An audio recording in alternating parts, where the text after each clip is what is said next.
குழந்தைங்களுக்கு பயங்கரமான இருமல் சளியா அகல் விளக்க நெருப்புல சுட்டு பாருங்க, நீங்களே ஷாக் ஆவீங்க. அது மட்டும் இல்லாம வெங்காயத்தையும் நெருப்புல இந்த மாதிரி சூடு பண்ணி பாருங்க, நீங்களே ஷாக் ஆவீங்க. நம்ம பூண்டுல கொஞ்சமா தேனை ஊத்துங்க, பல அதிசயங்கள் நடக்கும். அது மட்டும் இல்லாம தேங்காவை நெருப்புல சுட்டு பாருங்க, நம்மளுடைய வேலையும் சட்டுன்னு சுலபமா முடிஞ்சிடும்.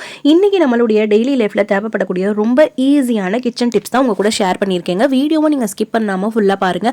நீங்க இப்பதான் நம்ம சேனலை ஃபர்ஸ்ட் டைம் பாக்குறீங்க அப்படின்னா கடைசி வரைக்கும் பாருங்க. பிடிச்சிருந்துச்சு அப்படின்னா மறக்காம சப்ஸ்கிரைப் பண்ணி வச்சு கூட இருக்க பெல் ஐகானையும் ஆல்னு கிளிக் பண்ணி வச்சுக்கோங்க. வாங்க இப்போ ஒவ்வொரு டிப்ஸா பார்க்கலாம். ஃபர்ஸ்ட் டிப்பு, நம்ம சிக்கன்லாம் குட்டி குட்டி பீஸாக கட் பண்ணணும் அப்படின்னா இந்த ஒரு டிப்பை நீங்கள் கண்டிப்பாக ட்ரை பண்ணி பாருங்கள். நம்ம சிக்கன் வாங்கிட்டு வந்த உடனே அந்த ஃப்ரீசரில் ஒரு 10 நிமிஷம் 15 நிமிஷம் வச்சுட்டிங்க அப்படின்னா அது நல்லா இறுகி வந்துடும். நம்ம நார்மலாக சிக்கன் வாங்கின உடனே வாஷ் பண்ணிவிட்டு அதை கட் பண்ணோம் அப்படின்னா அது அப்படியே நூல் நூலாக ஒரு மாதிரி பிசிறு பிசிறாக பிரிஞ்சு வருங்க. அந்த மாதிரி இல்லாமல் நல்ல அழகான ஷேப் உங்களுக்கு ஸ்கொயர் ஷேப்பில் அல்லது நீளமாக நல்லா ஸ்லைஸ் மாதிரி கட் பண்ணி எடுக்கணும் அப்படின்னா ஃப்ரிட்ஜில் நல்லா ஒரு ½ அன் ஹவர் 1 ஹவர் சிக்கனை வச்சுட்டு அதுக்கப்புறம் நீங்கள் ஒரு கத்தியை வச்சு கட் பண்ணும்போது அழகா குட்டி குட்டி பீஸாக கட் பண்ணி வரும். ரொம்ப ரொம்ப சிம்பிளான ரொம்ப யூஸ்ஃபுல்லான டிப்புங்க.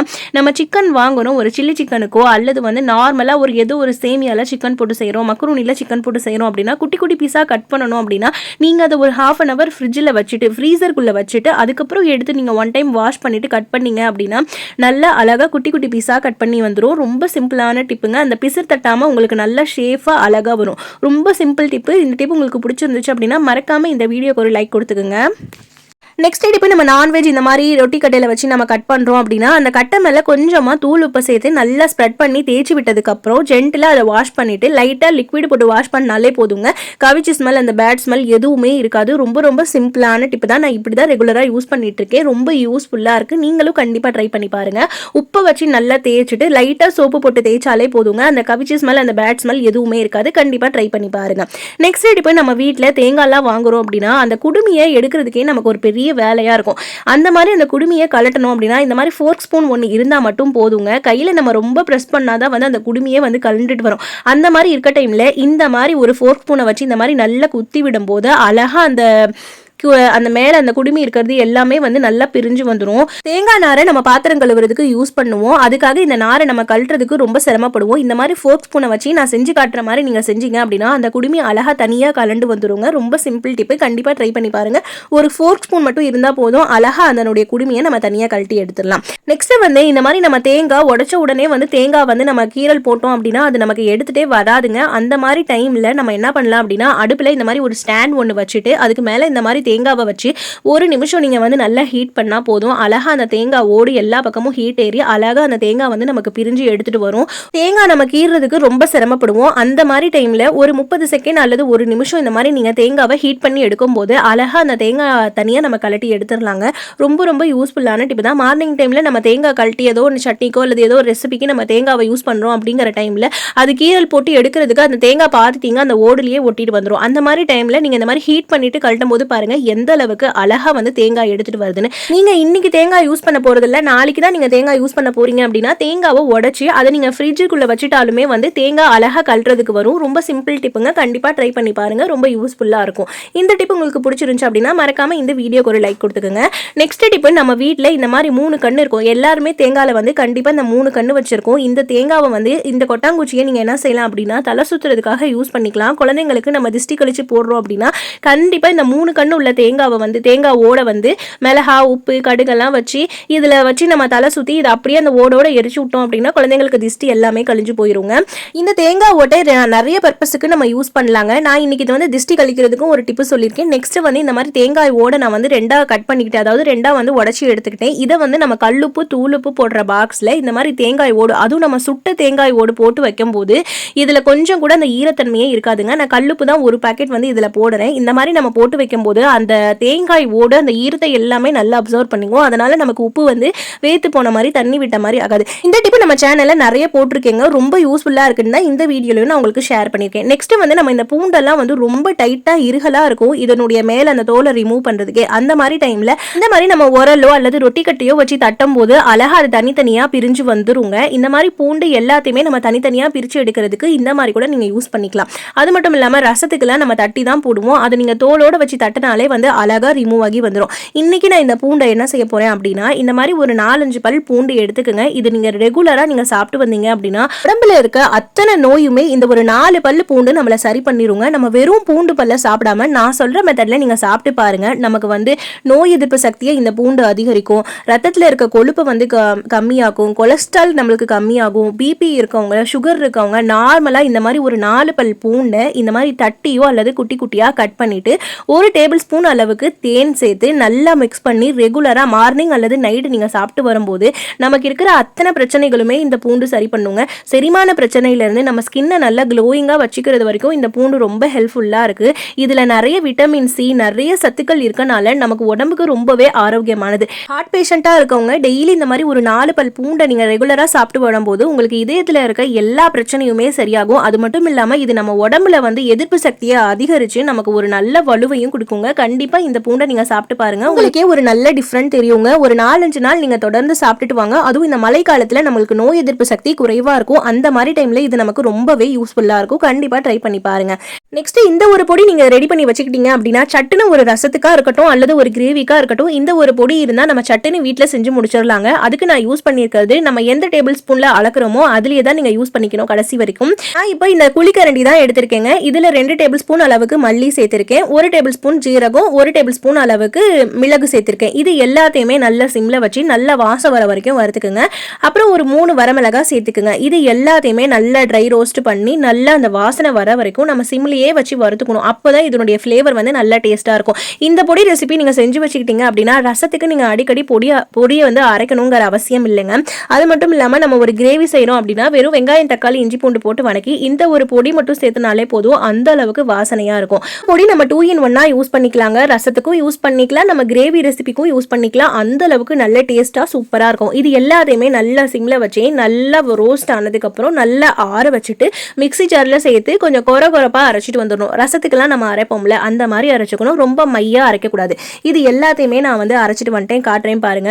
அவ்வளோ டேஸ்டா அவ்வளோ வாசனையா இருக்குங்க. ரசத்துக்கு நம்ம வைக்கிறோம் அப்படின்னா டக்குன்னு போய் மிளகு ஜீரகம் அரைக்கணும்னு அவசியம் இல்லை.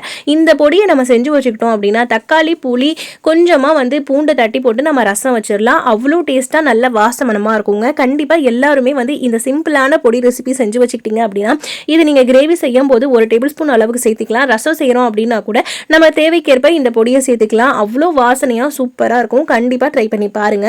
ரொம்ப ரொம்ப சிம்பிளான டிப்பு தான். பிடிச்சிச்சு அப்படின்னா மறக்காம லைக் பண்ணிக்கோங்க. நெக்ஸ்ட் டிப்பு, நம்ம கோதுமை தோசை சுடுறோம் அப்படின்னா கண்டிப்பா இந்த ஒரு பொருள் சேர்த்து நீங்க கோதுமை தோசை சுடும் போது உங்களுடைய தோசை நல்ல கிறிஸ்பியா மொறுமொறுன்னு வருங்க. கோதுமை தோசை எப்பவுமே வந்து கொஞ்சம் லப்பர் மாதிரி இருக்கும். அந்த மாதிரி இல்லாம உங்களுக்கு மொறுமொறுன்னு வரணும் அப்படின்னா நம்ம எவ்வளோ மாவு எடுத்தாலும் சரி அதுக்கு தகுந்த மாதிரி 1 டேபிள் ஸ்பூன், அதாவது 1 குழிக்கரண்டி அளவுக்கு நான் வந்து அரிசி மாவு சேர்த்திருக்கேன். இது வந்து சேர்த்து கொஞ்சமா உப்பு சேர்த்து தண்ணி கொஞ்சமா சேர்த்து ஃபர்ஸ்ட் இந்த மாதிரி கல்லு மாதிரி கரைச்சி எடுத்துக்கோங்க. அதுக்கப்புறம் கொஞ்சம் கொஞ்சமா தண்ணி ஊற்றி நீங்க தோசை பத அளவுக்கு நீங்க வந்து நல்லா கரைச்சிக்கணும். எடுத்ததுமே நம்ம நிறைய தண்ணி ஊற்றிட்டோம் அப்படின்னா அங்கங்க கட்டி கட்டியா வந்துடும். அதனால கொஞ்சமா தண்ணி சேர்த்து நல்லா மிக்ஸ் பண்ணி கரைச்சிட்டு அதுக்கப்புறம் கொஞ்சம் தண்ணி சேர்த்து நம்ம கரைக்கும் போது நமக்கு கட்டிகள் இல்லாம மாவு வரும். ரொம்ப சிம்பிள் டிப்பு. நம்ம நிறைய பேர் கோதுமை மாவை கையிலெல்லாம் வச்சு பிசைஞ்சு எடுப்போம். அந்த மாதிரிலாம் செய்ய தேவையில்லைங்க. இந்த மாதிரி செஞ்சாலே கட்டிகள் இல்லாம நம்ம கரைச்சி எடுத்துடலாம். இப்போ தோசைக்கல் நல்லா ஹீட் ஆயிடுச்சு. மாவு தேவையான அளவுக்கு ஊற்றி நீங்க சுட்டு பாருங்க. நல்ல தோசை கிறிஸ்பியா மொறுன்னு வரும். நல்ல டேஸ்டாவும் இருக்குங்க. அரிசி மாவு சேர்க்கறனால நமக்கு நல்ல கிறிஸ்பியா வரும். அந்த லப்பர் மாதிரி இருக்காது. நிறைய பேர் வந்து லப்பர் மாதிரி இருக்குன்னு சொல்லி கோதுமை மாவு தோசை சாப்பிட மாட்டாங்க. நம்ம வீட்டுல வேற தோசை மாவு எதுவும் இல்லை அப்படிங்கிற டைம்ல கோதுமை தோசை மாவுல நம்ம கொஞ்சமா அரிசி மாவு சேர்ந்து நல்லா மிக்ஸ் பண்ணி சுடும்போது நல்லா முருகலாவும் வரும். அந்த லப்பர் மாதிரி இருக்காதுங்க. கண்டிப்பா ட்ரை பண்ணி பாருங்க. நான் கருவேப்பிலை நிறைய கிடைக்கும் போது நம்ம அதை வாங்கி நல்ல தண்ணியில ஒரு டைம் அலசிட்டு அதுக்கப்புறம் அந்த இலையை வந்து அப்படியே உருவியெல்லாம் போடாம அந்த தண்டோட நம்ம வச்சுட்டோம் அப்படின்னா நமக்கு நல்லா வந்து காஞ்சு வந்துடும். அது காயறதுக்கு நமக்கு 1 வீக் கூட ஆகும். நமக்கு அதெல்லாம் செய்யறதுக்கு நேரம் இல்லை அப்படின்னா நம்ம நிறைய கருவேப்பிலை வாங்கி வச்சிருக்கோம்.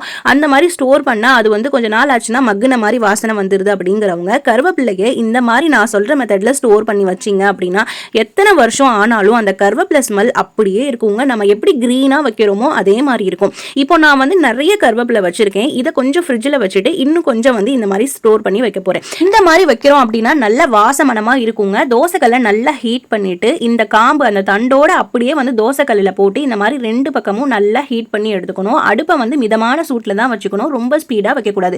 இப்போ நீங்கள் தோசையெல்லாம் ஊற்றி முடிச்சுட்டு அடுப்பு வேஸ்ட்டாக தோசைக்கல் இந்த மாதிரி ஹீட்டாக இருக்குது அப்படிங்கிற டைமில் இந்த மாதிரி கருவேப்பிலையை இந்த மாதிரி வச்சு 2 டைம் பரட்டி விட்டுட்டு அப்படியே ஒரு 5 நிமிஷம் அந்த ஹீட்லேயே விட்டுட்டீங்க அப்படின்னா அது நல்ல மொறுன்னு காஞ்சி வந்துடும். இதனால நம்மளுடைய வேலை வந்து டக்குன்னு சுலபமாக முடிஞ்சிடும். இந்த பாக்ஸ்குள்ளே வச்சிருக்க கருவேப்பிலை ஸ்டோர் பண்ணுறதுக்கு எனக்கு 7 நாள் ஆச்சுங்க. ஆனால் இப்போ எனக்கு அதெல்லாம் டைம் இல்லை. ஆனால் கருவேப்பிலை நல்லா ஃப்ரெஷ்ஷாக அப்படியே வாசமனமாக ஸ்டோர் பண்ணணும் அப்படின்னா தோசைக்கல்லில் இந்த மாதிரி வச்சு நல்லா ஹீட் பண்ணிக்கோங்க. மிதமான சூட்லேயே வச்சு ஹீட் பண்ணிங்க அப்படின்னா அந்த கருவேப்பிலை ஸ்மெல் வந்து சூப்பராக இருக்கும். இப்போ இது எல்லாத்தையுமே நான் உருவி போட்டு உங்களுக்கு காட்டுறேன் பாருங்க. அந்த பாக்ஸில் இருக்கிறதுக்கும் இதுக்குமே வந்து நிறைய டிஃப்ரெண்ட் இருக்குங்க. இந்த மாதிரி நீங்கள் ரெடி பண்ணி வச்சுக்கிட்டீங்க அப்படின்னா டக்குன்னு நீங்கள் ஒரு இட்லி பொடி செய்கிறதுக்கு சரி, அல்லது ஒரு கருவேப்பிலை பொடி ரெடி பண்ணணும் அப்படின்னா டக்குன்னு நம்ம இந்த ஃப்ரெஷ்ஷான நம்ம வந்து தோசைக்கல்லில் போட்டு எடுத்த கருவேப்பிலையை நம்ம ரோஸ்ட் பண்ணதை அப்படியே நம்ம போட்டு அரைச்சிக்கலாம். அந்த அளவுக்கு வாசமனமாக அவ்வளோ டேஸ்ட்டாக இருந்துச்சு. இந்த கலர் நீங்கள் பார்த்துக்குங்க எந்த அளவுக்கு க்ரீனிஷாக இருக்குன்னு. இதுவே நான் வந்து நல்லா வந்து சும்மா அப்படியே காய வச்சது, சூடெல்லாம் பண்ணவே இல்லை. இந்த கருவேப்பிலையில எந்த ஒரு வாசமனோ எதுவுமே இல்லை. இது ரெண்டுக்குமே இதுதான் வித்தியாசம். இந்த மாதிரி தோசைக்கல்லில் ஹீட் பண்ணீங்க அப்படின்னா நல்ல வாசமனமாக இருக்கும். நெக்ஸ்ட் டிப்பு, நம்ம ரசம்லாம் செய்கிறோம் அப்படின்னா அந்த டைமில் ரசத்தில் வந்து அடிக்கடி இந்த மாதிரி ஒரு கரண்டி வச்சு நல்லா மிக்ஸ் பண்ணி விட்டீங்க அப்படின்னா எல்லா பக்கமுமே வந்து அந்த பச்சை ஸ்மெல் எல்லாம் போகி எல்லாம் நல்லா மிக்ஸ் ஆகும். ரசம் கொதிக்கிறதுக்கு கொஞ்சம் நேரம் ஆகும். நம்ம அடுப்பில் வச்சுட்டு அப்படியே நின்றோம் அப்படின்னா சட்டுன்னு வந்து பொங்கி வந்துடும். அதுக்கு இந்த மாதிரி அடிக்கடி லைட்டாக இந்த மாதிரி கரண்டியை வச்சு நல்லா மிக்ஸ் பண்ணும்போது எல்லா பக்கமுமே வந்து நல்லா அது மிக்ஸ் ஆகி நல்ல ஒரு ஃப்ளேவராக இருக்குங்க. நல்லா நுரைச்சி வரும்போது நம்ம இந்த மாதிரி கரண்டியை வச்சு மிக்ஸ் பண்ணி விடும்போது நல்ல டேஸ்ட்டாகவும் இருக்கும், நல்ல ஹீட்டுமே ஏறும். இப்போ பாருங்க, நல்லா இந்த மாதிரி நல்லா ஒரு 4-5 டைம் மிக்ஸ் பண்ணி விட்டுட்டு அதுக்கப்புறம் கடைசியாக நம்ம க்ளோஸ் பண்ணுற டைமில் ஒரு கொத்து மல்லித்தலையை போட்டு அடுப்பை நீங்கள் ஆஃப் பண்ணிவிட்டு அப்படியே நீங்கள் ரசத்தை க்ளோஸ் பண்ணி வச்சுட்டீங்க அப்படின்னா அந்த ரசம் நல்ல டேஸ்ட்டாக வாசமனமாக இருக்கும்.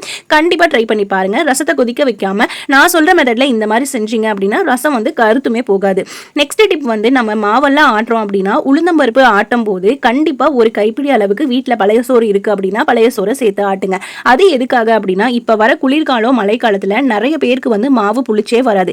எப்படி ஆட்டி வச்சு எப்படி ஹீட்டாக ஏதோ ஒரு இடத்துல வச்சாலும் வந்து மாவு புளிச்சே வராதுங்க. மாவு புளிக்காதனால தோசை இட்லி எல்லாமே வந்து சாஃப்டாக இருக்காது, இட்லியுமே வந்து கல் மாதிரி இருக்கும். அப்படி இருக்கிறவங்க கண்டிப்பாக ஒரு கைப்பிடி அளவுக்கு நம்ம உளுந்து ஆட்டும் போது பழைய சோறையும் அந்த உளுந்து கூடயே சேர்த்து ஆட்டினீங்க அப்படின்னா நல்ல நைஸாக அரைஞ்சு வந்துடும். அதுக்கப்புறம் நம்ம அரிசியை சேர்த்து அரைச்சிக்கலாம். இந்த மாதிரி செய்யும் போது உங்களுக்கு மாவு நல்லா சீக்கிரமாக புளிச்சு வந்துடும். அது மட்டும் இல்லாமல் நல்லா சாஃப்டாக பஞ்சாட்டு இருக்குங்க. இட்லி தோசையுமே நல்லா கிறிஸ்பியாக மொறுன்னு வரும்.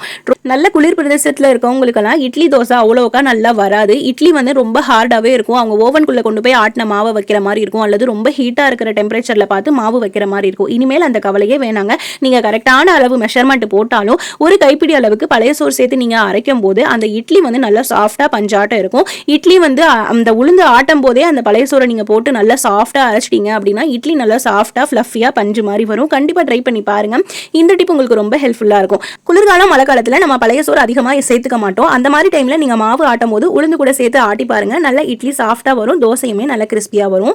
நெக்ஸ்ட் டிப்பு, நம்ம வீட்டில் இந்த மாதிரி ஒரு அகல் விளக்கு இருக்குது அப்படின்னா இந்த விளக்கை நான் சொல்கிற மெத்தடில் நீங்கள் ஹீட் பண்ணிவிட்டு குழந்தைங்களுக்கு இந்த மெத்தடில் நீங்கள் கொடுத்து பாருங்கள். கண்டிப்பாக சளி இருமல் இருந்துச்சு அப்படின்னா டக்குன்னு நின்றுருங்க.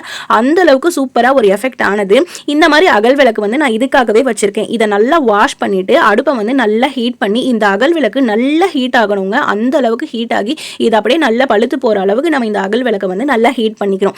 இது எதுக்காக அப்படின்னா குழந்தைங்களுக்கு விடாப்பிடியான இருமல் சளி இருக்கும். நம்ம என்னதான் வந்து மெடிசன் கொடுத்தாலும் அது நெஞ்சில் போய் கட்டிக்கும். நெஞ்சு இரும்புனாங்க அப்படின்னா நெஞ்சில் ஒரு மாதிரி சவுண்டு கேட்கும். அதெல்லாம் வராமல் இருக்கணும் அப்படின்னா கண்டிப்பாக இந்த மெத்தடை நீங்கள் ட்ரை பண்ணுங்க. ஒரு பிஞ்ச் அளவுக்கு மஞ்சத்தூள் சேர்த்துருக்கேன். மஞ்சத்தூள் சேர்த்து நல்லா இந்த மாதிரி ஹீட் பண்ணிக்கோங்க. மஞ்சத்தூளை வந்து கருக்க விட்டுறக்கூடாது, அந்த மஞ்சள் கலர்லேயே இருக்கணும். இப்போ அகல் விளக்கு மட்டும்தான் நல்லா சூடு ஏறணும். அந்த உள்ளே இருக்க மஞ்சத்தூள் வந்து ஹீட் ஏறினா மட்டும் போதும். நல்லா பிளாக் ஆகிற வரைக்கும்லாம் நம்ம கருத்துடக்கூடாதுங்க. இப்போ பாருங்க, நல்லா சூடு ஏறி வந்துருச்சு. இந்த டைமில் நம்ம இந்த அகல் விளக்கை இந்த மாதிரி ஒரு தட்டில் வச்சுக்கலாம். இப்போ வந்து பசும்பால் நம்ம எல்லாருமே வந்து காய்ச்சி வச்சிருப்போம் பசும்பால். அந்த பசும்பாலை இந்த அகல் விளக்கு மேலே நல்லா சூடாக ஒரு 1/4 டம்ளர் ஊற்றி விடுங்க. நல்லா கொதிக்க இருக்கணும் அகல் விளக்கு. அப்போ ஊற்றினாதான் வந்து இந்த நல்ல ஒரு எஃபெக்டை கொடுக்கும். நெஞ்சில் சளி இருமலாக இருக்குது அப்படின்னா கண்டிப்பாக இப்படி ஒரு முறை நீங்கள் செஞ்சு பாருங்க.